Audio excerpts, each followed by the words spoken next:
if we had seen this linearly, it would not be nearly as engaging. Agree. Welcome to the Untitled Film Project Podcast, one of the most anticipated movies of 2026, because it's a beloved book. It's a beloved audiobook, Project Hail Mary. I understand that you think I'm the right person for this mission. I understand the stakes. Object approaching.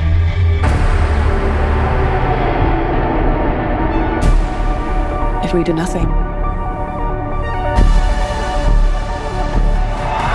everything on this planet will go extinct, including us.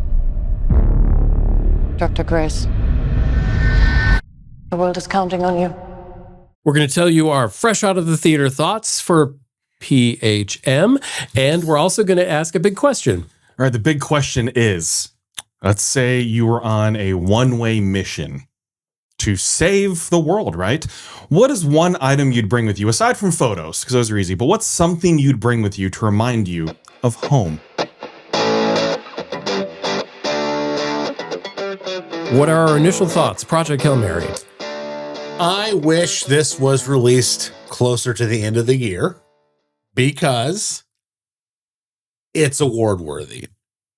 I don't know what else I can say. Crime 101, Hoppers, and The Forbidden City, and Project Hail Mary is probably the Mount Rushmore of Q1. And it almost feels weird to say Project Hail Mary is released in Q1 of a year because Q1, as we all know, are where movies usually go to die. So the fact that this is a March release is crazy to me, but holy smokes, is it great. Jim? Amaze. I was so thrilled to see this movie brought to life. I am a big fan, especially of the audiobook, which is a special experience unto its own. And I love how they made the visuals of this, where, frankly, so millions of people have the visuals in their head from knowing the story ahead of the movie. I think it was true to the book in as much as a movie can be. And I think it just, everything about it made me happy and thrilled. I was really able to nerd out watching this. For those who don't know, Bradford is our resident NASA space dude. I loved it. Like, it was absolutely incredible. Think about when you're a kid and you're watching amazing sci-fi for the first time, right? And your mouth is just probably going, whoa. That was me during the entire showing of it, because one, it brings a feeling of hope in a time when people can feel hopeless, right? And this gives hope because the way the story's told is incredible. Ryan Gosling was perfect for this role because it required balance, from whether it's a little bit of comedic timing to being able to be dramatic, express emotion, friendship. All of that is there in this film, and that's what makes it so incredible. Like Gover said, award-worthy. And not just from, say, a cinematography or visuals or anything like that, but from story and the film together. So that's why it's incredible. We're going to dive way deeper into it, but just from a science fiction perspective, an overall film perspective, it's incredible. And what I love is how so many people are excited to see this film. It hasn't been that often that you have a film that excites a wide variety of people, right? You'll have your Marvel fans. You're going to have your certain fans for certain genres and certain things like that, right? But I think this is a far-reaching type of film with how excited people are, because I think so many people are going to be able to find relation to the film and find something out of the film that'll make them feel good. And that's going to be very important as well. It reminds me a lot of the anticipation that came up to the release of the first Harry Potter film, the first Hunger Games movie. There's all this pent up, we love this story, make an awesome movie. And I think they did. We should probably go around, you guys, and provide context as to where our familiarity is with the written word of Project Hail Mary. Because, Jim, you have read it, correct? Listened. Okay. So audiobook for you. Ray Porter narration of Project Hail Mary, one of the best ever. Okay, Bradford? I'm halfway through reading the book. Oh, you started it And did not finish it before the movie, huh? No, I was not able to finish it. Been a tad busy. Well, sure. But I am halfway through reading the book. Okay. And I don't read. So actually, hold on. I have actually a funny story. He So can read. I can. So my wife and I went to Sam's Club. No free ads. My wife and I went to Sam's Club, and she was like, "I'm going to look at something real quick." And I was like, "Oh my God," because I know what that means. That means I'm going to take about 15 minutes. And I looked over, and the Project Hail Mary book was on the shelf. So I sat there and started to read it in the middle of Sam's Club. I got 4 pages in before she decided we were moving along. The one time she's quick. That's right. I just need a minute. He's reading. We got to go. I think it's very important to have 3 different perspectives there, too. That's why I wanted to bring it up. In terms of, I'm going to start with Gover, because of the process of this film, it includes flashbacks. We're going to be spoiling right now, of course, folks, so just if you weren't prepared. The flashbacks. Did you like the way that is portrayed in the film to help explain the story as they moved along? So I think that's a key piece of storytelling there too, that it starts off in the ship. He has no idea who the hell he is. And then he has to learn with the audience about who he actually is. Yeah, we start off with him in the ship looking like Jesus, by the way, which is not an accident, FYI. But that's neither here nor there. My point Saves the world. My point. Hail Mary, Mhm. etc. Football. Right. So, but anyway, all that to say is, I like the flashbacks because they inform on the story, like you said. Whereas, but I say that because there are other pieces of art that we've seen, mainly TV shows I'm thinking of, but there are other where the flashbacks kill the momentum of what you're watching. That happens. And I actually think that if we had seen this linearly, it would not be nearly as engaging. Agree. And I think the flashbacks serve the story, and therefore, yes, it's Because they cut at the right time, I feel too. Yeah. Like, Oh, yeah. It's right when you're wondering, oh, how did that happen? it gives And you then what you bam. need in the moment to explain things. Yes. And there's twists. Like he's learning the twists along with us. And the big twist, I'm still not going to spoil it, even though we told you there's spoilers. But the fact that he learned something, whoa, everything changes. Yeah. And we don't get that till it's almost the last thing he discovers. I love the way that's told. And I think if you had told it chronologically, there's no joy in there. There's no, maybe it would have worked, but I think finding those things out when they told us was perfect. I still think it would have been good. And we probably would have left being like, wow, that was really amazing because the visuals and the grandiosity of it all and all this stuff. But I think the way they told it, I think was perfect. Because it builds tension. And you want tension in films like this. You hope there's a happy ending, right? But it builds tension because there are moments when it cuts and what's happening in real time to give you the flashback. And you're like, and it creates that tension more of, oh gosh, we're going to learn more. And then it goes right back to, this is an incredible, amazing, important part of the film. I like that. It gave you little brain breaks to learn. And I just, again, love the science part too, because they're going deep into some nerd stuff here with science talk. And you need that little of a break sometimes what's going on. I would also argue that you need the science stuff, whether it's accurate or not, I can't speak to, but they present it to where your brain goes, oh, that must be accurate. Yeah. Boom. You can comprehend it. Yes, correct. Yes. Right. And that's important for story. It very much is. You can easily go, and people just tune out. That's right. That's part of incredible storytelling. Ryan Gosling. Let's give him his due. He's good. All right, let me run down some of Ryan Gosling's Rotten Tomatoes scores. Drive, 93%. La La Land, 91%. Nice Guys, 91%. Half Nelson, 91%. The Big Short, 89%. Barbie, 88%. The guy delivers. Is he the greatest actor to ever live? No. Is he one of our best movie stars? 150%. And what makes him so good too is I feel like overall he's still very genuine and relatable. And when you see him in outside of movies, for instance, like on an SNL, right? The dude genuinely loves to have fun. And you can tell. And I think that makes me like him more in his project because I'm associating, even though you don't need to, but you associate with somebody that loves the work that he's doing. Even in this press tour, look how they use Sesame Street, how they're using so many different angles to do media on this film. And not every actor could pull this off the way that Ryan Gosling does, because he seems like a genuinely sincere person. And that comes through in his character and how he portrays the character, because he's able to express emotion so well while also having great comedic timing with a puppet like that. Or himself. Like, it's good physical comedy that takes place as well too. But then you have the pure emotion that he's expressing.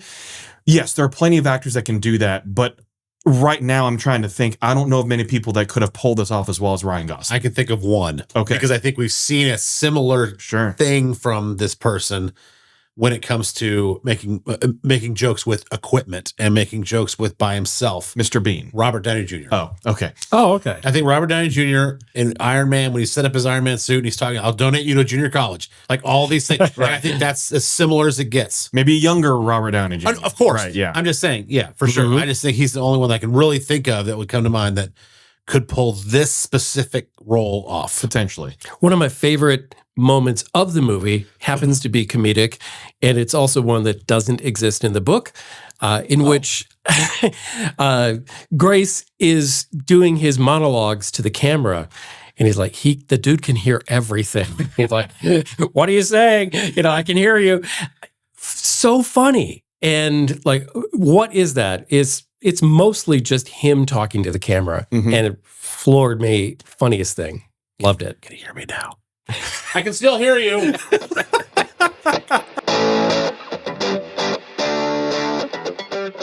What is something that surprised you? What's something that surprised you in the film? Okay. I'll turn that on its head. Yeah. When I saw the last trailer for it, I don't know, a couple weeks ago, I turned to my son and I go, this is going to be ugly cry bad. Not bad like a good bad movie. I'm saying bad like it's going to be like just horribly sobbing, uncontrollable tears. And I was like, it's just setting up to be that. And it wasn't. And I was happy for that. Now, I'm not saying I didn't get emotional, because I did. But I was able to fight back tears, wipe my, just a couple times like this, no big deal. But there was no like beaches. Just uncontrolled. Like, there's none of that. And that's what I was expecting. You're expecting Hamnet? Hamnet in space? Oh, yes. Because this starring Miss Piggy? Because the last moment of the trailer, right? He goes, hey, Rocky, I think this is a one-way trip for me, pal. And then Rocky like saves him, and they show him outside the thing. I'm like, oh, that Rocky's gonna it's gonna. Anyway, I thought for sure it was gonna be just an absolute waterworks, and it was more fight back tears. Sure. Nothing extraordinary in that way, which I really appreciated. So that surprised me. What surprised me is the way they portrayed him as kind of the only guy on Earth who knew what he knew. And I'm thinking, there's got to be more than that. So this is like really picky-uni. He's the only one that had published work on it, though. True. Well, and there were other scientists that were trained, but they died. So they had a window. So I think they explained it overall well. Because had there been another opportunity, they would have went that route, because he wasn't going in the first place. And they're saying, we have to launch now or we lose the window. Yeah. It was kind of anybody but you. Oh, God. Right. And they forced him to go. But now here's the thing. If you're not familiar with launch windows, you have to find the perfect opportunities based on where the Earth is positioned, the rotation of the Earth, the time of day, how the sun's acting up, weather, everything. Horoscopes. Sticking with actual science here, Jim. Whether the Earth is flat or round. But when you think of different launches, sometimes there could be weeks in between actual windows. And that's where, not to nitpick your nitpick, but that's where one of the reasons why it's like, they have to launch now. The fate of the Earth is resting. Yeah. No, I totally got that. Mine was more leading up to that point, that there would be some other people that had some knowledge. Like he seemed to be just kind of an island, but is this really picky? I have a nitpick for you. Oh boy. And I can't believe I'm going to say this, but Ad Astra, the Brad Pitt movie, which I did not care for, at least showed this, which may be why I put it in my head. Ryan Gosling, okay, as we've all said, is a phenomenal actor. He's also a ravenously handsome dude. His muscles still have definition up in space after he's been in a medically induced coma for who the hell knows how long. Now, I'm not saying muscles atrophy. Again, I'm not smart enough for any of that. But I am saying that it would have been nice to just see one sort of cut scene to him working out, doing push-ups, anything, to be like, oh, okay. Like, the only thing they even mentioned close to that is when he goes, I have enough food for 4 years, man. If 6, if I stretch it. That was as close to health as real life as I got. And I was like, he rides his bike. Similar to in The Martian, another Andy Weir. Yeah. Where you have Matt Damon losing muscle mass, right? Because he's having to ration his food on Mars, which actually has gravity. Right. So there's resistance training that can happen, things like that too. Right. And I get what you're saying. So I'm just saying I would have liked to have seen, because there's plenty of moments where there's like quick cuts and, hey, this is fun and this is fun. It'd have been nice if he was doing push-ups in one of them. That's all. So now I saw this on TikTok, I forgot which creator mentioned it, but one of the most difficult things for them to pull off was the patch of having all the flags represented for all the different countries to have like the sign off. Because I heard they had to get permission from all the countries, and countries don't agree on stuff. Unless the world is ending. And even then, I mean, it's one of those things with end of the world movies. The first question most people ask is like, did they all really come together that quickly? They all didn't have other ideas. They actually agreed on things. You kidding me? She talks about that. Right, yeah. She's got a line of dialogue about that. There is, yeah. Because it is very curious to actually have that many people come together. And it works. But the fact that just for the movie to be made with the patch. Yeah. Hail Mary. It took years for them to get all the sign-offs from every country. Whose flag is going to be next to what other country's flag? Well, I'd like to thank every single country who signed off on that, because we got a hell of a picture. I think the last time in like major movies that we've seen Sandra Hüller was 2 years ago. Yes, Anatomy of a Fall. Anatomy of a Fall. So was great. And The Zone of Interest. And Zone of No, that's right. Zone of Interest. That movie that I don't know why they made it. That's right. But she was amazing. She was amazing in it, but I don't know why they made it. Now, she pulled off her character also extremely well. I know we talk about Ryan Gosling. We want to give some other opportunities for other actors in this film. Not a whole lot for her to work with, though. Not a whole lot, but in terms of the straight face, yes, and then for when sure. you see her open up in the karaoke scene, to where she shows she's human. But I think that takes a lot to be able to pull off as well too, to not express emotion because you're a scientist, right? That is difficult. That's what I thought you were going with. Oh, she has to make so many hard decisions along the way. She can't worry about anybody's feelings, politics, anything. She's just got to make the toughest decisions in the world because everything matters. And billions of lives. And Grace says it must be real hard to break people's. She's like, no, it's not. Yeah, it's because she's not being cold. It's because that's the job. She's learned over time. The first scene of them together when he's in the lab and he's like, you don't care if I die. And then the consensus is we hope you would live. It's just great. I mean, just it's so many different aspects of that just really surprised me in a positive way. And that's why I'm good with it coming out when it did, because it gives us some hope when we really need it. But also, I don't want it to get buried by other films that are in award season or summer blockbusters. I think it has a little bit of time to breathe, which is great because this is going to run for weeks. It does. I'm simply saying we are not used to award-worthy, unless it's Sinners. I was just going to say Sinners. Sinners may have laid out the template for this movie. If we can get that to change, then that's great, because we deserve to have good movies all year round. For sure. But you cannot deny, though, totally, that award season is award season, because that's when the voting is closest. So if you put out the movie Crash won Best Picture in I think 2004, 5, 6, somewhere in the mid 2000s. So, and that was an early release movie. That was not but it seems like every other movie since then and before it that won anything, whether it be Best Actor, Best Supporting Actor, Best Ensemble, Best Score, Best Picture, Best Director, whatever, came out from October 3rd until the end of the year. It's because it's fresh of mind, right? So that's why we as audience members love to see this quality of film impact big movie theaters, and I'm sure movie theaters really appreciate it as well, in March, in Q1. But it's not the norm, because if they want this to win awards, you probably release it in fall or winter. Let's hope it changes things. They want it to make money, and that's why they figured out that Sinners can make it now. That's a good point. The longer we can get this movie going with no competition, and we put it out at spring break, then it doesn't matter so much that the Oscars, are a few days before this movie's official release. It's going to be a year before this movie is talked about in awards. great. If we get an award, fantastic. But let's make $1 billion. We're going to get a re-release. I know we're going to get for sure. Absolutely. Yes. For sure. 100% going to happen. They know. In November and December, they'd be like, special limited time re-release of Project Hail Mary. Just to clear, just come back and housekeep on something. Cinemas was late. It was mid-April last year. All right. So it wasn't quite Q1, but it's basically the same conversation. Sure. Right? yeah. Few weeks difference. Yeah. All right. Let's give numbers to Project Hail Mary. Let's start with Justin Bradford. Oh, okay. Amaze. Like I felt myself going through a roller coaster of emotions in the best way possible because the movie made me feel. And that's what I wanted. That's what I hoped for when I saw the trailer, right?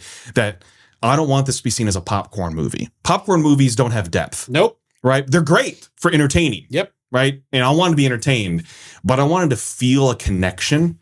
And that's exactly what Project Hail Mary does because it shows you the appreciation of friendship, of humans, right? Of what we're meant to have is connection and hope, and that you can be brave in the moment when you're called upon it. Even if you failed the first time you had that opportunity, you can redeem yourself and find it within yourself to do the right thing and to do the thing that is necessary. And that's everything I was feeling from his friendship with Rocky, which was amazing to see that develop and see a relationship develop with a rock like that, way better than Elmo ever could. And to see the pure emotions that are expressed where they care about each other, and not just about each other, but each other's races from different planets. That it's not, when you say the word humanity, it's not just humanity then, it's beings in general. It's caring for the universe and caring for others around you and empathy. Life. And life in general, caring for life, and that you have a common goal and how people can be unstoppable in the best way when you have a common goal to achieve something in the most beautiful way possible. That's what this movie does. It gives you so much more than just hope. I love hope, right? But it gives you more to feel of what could be when people come together. And that's what I wanted. That's what I received. And I can't think of a better vessel than Ryan Gosling to pull that off because of what he can do on screen and just incredible storytelling. The cinematography is great. The coloring was great, especially in those moments when they're farming the living organism virus is going to kill the astrophage. Beautiful colors on the screen, the music, the dialogue. It was just so well done that I cannot wait to see it at least 3 more times in the movie theater because I need to experience this in the biggest screens possible. It is a 9.5 for me. So I'm struggling with how much am I just giddy in the moment after seeing this movie from something that I wanted to be portrayed in movies since I experienced the book, right? So am I so geeked up about seeing my book come to life that I'm not going to be objective? So I'm acknowledging that. That's fair. And I'm not sure. So this may change because it is fresh from the movie. But is it the greatest movie of all time? No. Is it a movie told greatly? A story told well? Yes. Yes. It is a 9.0 for me. Okay. This is a comedy. Yes, it is sci-fi. Yes, it has drama. And yes, it is action. But at its core, much to my surprise and pleasant surprise, this is a comedy. And holy crap, is it a good one. It is going to be up there with one of the greatest comedies of all time. If you, in fact, agree with me that it is a comedy, which I guess is a whole other point of discussion. But the bottom line is Gosling is perfectly cast for this. Like Bradford said earlier, I can't think of anybody now who would do it any better. I'm sure maybe there's 1 or 2 that I'm not thinking of, but the bottom line is he was perfect for this. Thrill. He had to carry this movie, you guys. Like, it's him and a rock, right? Not the flashback scenes, but the scenes that matter.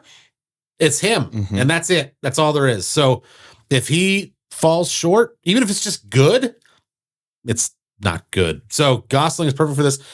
Lastly, I really appreciated the spiritual message here because it didn't come out and preach spirituality. The best projects don't need to. And Project Hail Mary did not need to.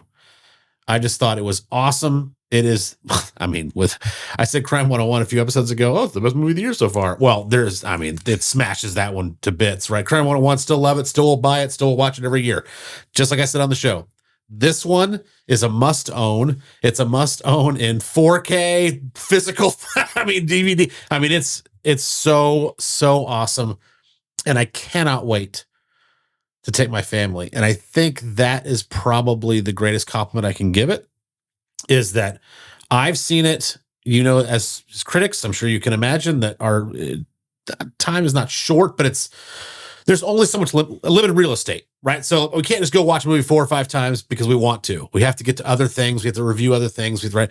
So the fact that I cannot wait to go back and show this to somebody else it's awesome. I'm going to go a 9.0 for this. I don't think it's 9.5 because I wouldn't call it a perfect movie, in that 10 range, right? 9.5 is, it's something. Okay. So, but I don't know how it's not on my ballot at the end of the year in some way. It is so good. So 9.0, Project Hail Mary. Maybe I'll feel differently once I see it again. I doubt it. No, I doubt it, but maybe I will. So, can't recommend it enough. Every episode, we like to ask the big question. You get to answer, we get to answer, we get to compare and argue and have fun. What are we talking about? All right. You see in almost any space movie that astronauts get to bring stuff with them to remind them of home. And real life. And real life. Absolutely real life. Or jerseys. Yep. His favorite sports team sometimes. Yep. If you were on especially a one-way mission, aside from photos, what's one thing you would bring with you to remind you of home? Let's start with Jim. I know. When you put that exclusion in there, besides photos, I'm like, okay, well, I won't bring photos. I'll bring... No, you'll bring photos, but what's the other I'll bring an iPad full of photos, thousands of them. It's really hard. I would, because it's got to be something that lasts. Mm-hmm. And it's got to be something that's meaningful for you. So I think I would probably bring something that a loved one made. So I'm just going to say my wife is very talented in many things. One of the things she does is she knits. So I would bring like a blanket or something that she made or something for my kids. It would have to be something homemade on home. I love that. I love that a lot. Mr. Gover. Well, you kind of took mine earlier in a way, because you said, music, it brings on. So my answer was going to be my old school iPod, right? The iPod, it's not really a classic, but the old one, right? I was thinking of that too. It has for some reason 120 gigs of music on it. I'm just loaded up, and all kinds of Dave Matthews Band live shows, and like all my favorite music from all time is on there. These guys can attest I'm no stranger to collecting music. So, and I would say that's probably the most compact way to keep all that. And I say that because you're like, oh, okay, well, that's music. It's kind of cheaping out, but it's not, because the whole point of bringing something with you on a one-way mission, yes, to remind you from home, but it's also to, like, what mood are you going to have? You can't always feel nostalgic. You can't always feel pissed off. You can't always feel hopeless. You can't always feel love. You can't always feel playful. And the iPod that I have anyway, my collection of music on it, all those emotions are opportunities for me based on music. They all have memories attached to them. This is going to sound really weird. I remember listening to DOS Effects, They Want Effects, in my best friend Dave's Miata, driving down a reservoir bridge in Jackson, Mississippi, when I was 15, 16 years old. So when that song comes on at random, now if I plan it, probably not so much, but if it comes on at random, right, I smell the reservoir. That's how, like, it's just ingrained, and that has it filed away in that one specific spot. I can envision that reservoir. I can envision the bridge. I can envision how fast we're going. The top is down, all these things. Well, now multiply that by 120 gigs, right? So yeah, it would be an iPod Classic, so I could just pick my mood, basically. Yeah, I love that. So I'm going to kind of mesh a little bit of what you two said. And I know Jim kind of mentioned it, but I'm going to bring like an iPad mini, because I'm going to load it with lots of things. It's going to be lots of music, but it's going to be music that's intentionally chosen because it reminds me of my loved ones or their special meaning with loved ones, like the songs that me and my wife love, or that we walked out to at our wedding that Mr. Gover officiated. Or it's songs that make me feel happy, or songs to listen to when I feel sad, or things like that remind me just of home in general, or maybe it's just classical music that I need when I'm working, or movie scores, because that's what I do. But I'm also going to load it with videos of home and of messages from people, whether it's of encouragement or just of chat that we've had, or our podcasts. Which you don't need to be on a one-way trip to watch. Remember that podcast we did of Red One? Oh, I need to relive That it. was a great that one at Priscilla. Yeah. Priscilla was The Priscilla one. But different videos, things like that, because it had people give me messages, and then also some movies as well too. And I don't know if that sounds like a cop out, but I think that if you're thinking of one thing that you can just purpose, one physical thing. Yeah. There's so many things you can load onto that you can recharge it, because the technology is going to be there to recharge it, because the solar panels on the space station, whatever. It can be done. It's fine. It's going to be done. But movies in general as well too. That's one physical thing, because that's what I need. It's not about survival. It's for mental health. Sure. Is what that comes down to. Yep. So I want to know what everybody else thinks, because I think this is something that makes people wonder as well. So hit us up in the comments if you're watching this. If you are listening to it in straight audio podcast form, hit us up on socials. You can find me. It's Jim Chandler now. It's Gover time. JBB Journeys. You gonna have the podcast theme on there? What's the podcast theme? As in, like, Jeremy our song? Schwartz and his guitar. Well, no, the guitar. If I didn't know it was the other one else, sorry. Yes, of course. Yeah, I'll play that at the end of every scene when I poop. So. Thank you for listening to the Untitled Film Project Podcast. To support the show, please rate, review, follow, and subscribe. Original music by Jeremy Schwartz. Special thanks to the Music City Film Critics Association. Editing and post-production by Jeremy K. Gover. Voiceover by Chad Bennett.